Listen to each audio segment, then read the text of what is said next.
L'indice CAC 40 termine la séance sur une note positive.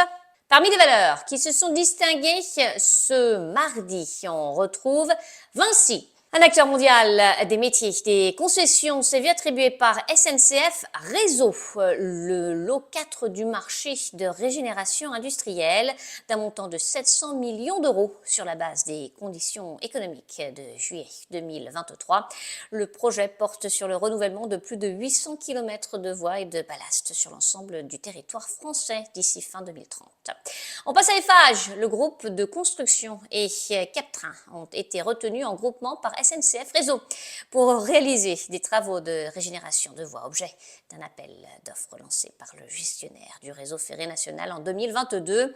Ces contrats représentent un montant total global ferme de près de 415 millions d'euros, 80% par Eiffage, qui pourrait dépasser 790 millions d'euros après activation des tranches annuelles reconductibles.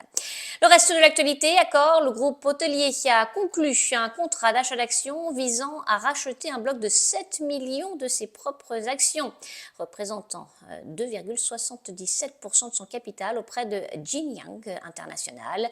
Le prix par action Accor de cette opération est de 39,22 €, soit une décote de 3% par rapport au cours de clôture du 11 mars 2024 et de 40,43 €. Et puis Forvia, l'équipementier automobile issu de la fusion entre Faurecia et Hella, a placé avec succès une émission obligataire senior d'un montant d'1 milliard d'euros, dont 500 millions d'euros à échéance juin 2029 au taux de 5,125% et 500 millions d'euros à échéance juin 2031 au taux de 5,50%.